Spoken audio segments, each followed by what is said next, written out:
I'm Susan McGinnis with Clean Skies News at the G20 Summit in Pittsburgh at the August Wilson Center. I'm joined now by Tasneem Essop. She is International Climate Policy Advocate for the World Wildlife Fund. Tasneem, thank you so much for joining us. It's a pleasure.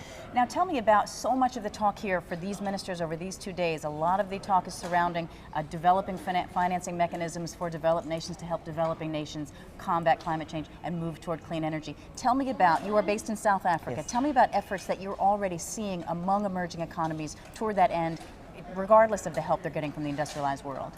Well, you know, South Africa is doing quite a bit and has been a leader, especially amongst the emerging economies, in defining how they will reduce their emissions back home. You know that we're very dependent on coal for our electricity generation, and we are a big emitter.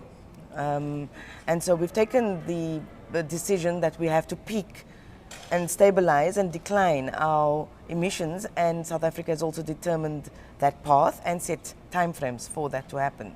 So there's a decision to peak our emissions between 2020 and 2025. So you have come up with a date beyond which they need to start Absolutely. falling. And to decline after 2030 in real terms. So we've done that work back home. What about financing moves to get all that done? Well, the point is we've done some early action things. We've put in place policies and regulations like the feed-in tariff for renewable energy.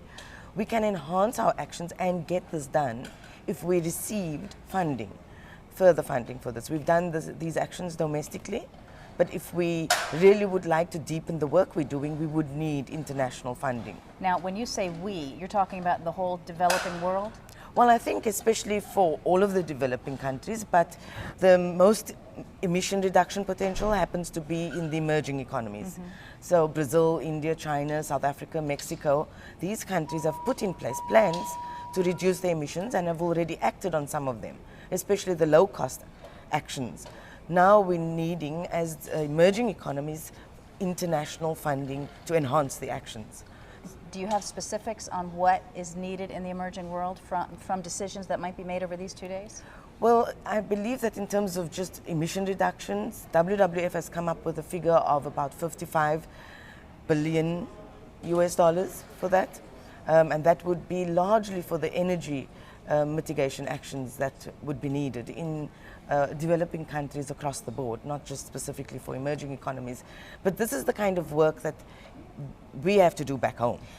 Are any initiatives out there that you feel like are emerging or coming to the top that can be used to get you there? I mean, there's talk, you know, Mexico has suggested some kind of a green fund that would be a contributory thing, which, you know, a lot of people say isn't going to work because it's simply asking the industrialized world to pony up cash as opposed to raising it through aviation levies and other means. Do you guys think you have a specific system ready that's the best one you can think of? Well, we believe we've got a proposal on how that happens, and it's very similar to a proposal for a green fund in that it is a fund that is required, and it needs to be under the guidance and accountable to the UNFCCC.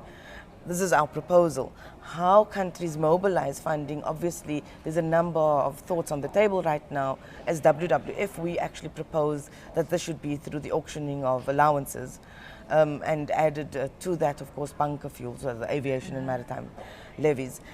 But many countries have come up with different suggestions that they just need to agree on the scale of funding required. So put the numbers on the table. Right. They need to agree to the principles that would look at it has to be new and additional funding over and above existing development aid, that we need to look at the governance structures. Those agreements need to be reached. Do you see that happening here, though, when a lot of these ministers have been talking about cutting back on stimulus funding that they've been using to stimulate economies and making exit strategies from, you know, what has cost them so much funding in other areas, making a kind of commitment of that type while they're here?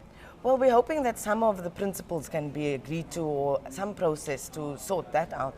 But I think that there's a lot of understanding now, and I'm hoping that the finance ministers understand that to deal with an economic crisis, our global economic crisis, and to deal with climate change would be dealing with the same challenge. And that solutions to the climate change challenge would help a sustainable solution to the economic crisis that we're facing in this world. So once they start seeing that the two are actually very, very much interlinked, the solutions could be more, I suppose, clear for our finance ministers to deal with. And then you see world leaders in December taking it the next step?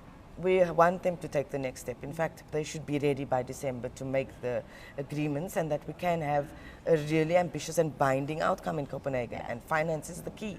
We shall see. All right, Tasneem Essop from the World Wildlife Fund, thank you so much. It's a pleasure. Thank you very much. We appreciate your insight. And I'm Susan McGinnis reporting from the G20 Summit in Pittsburgh for Clean Skies News.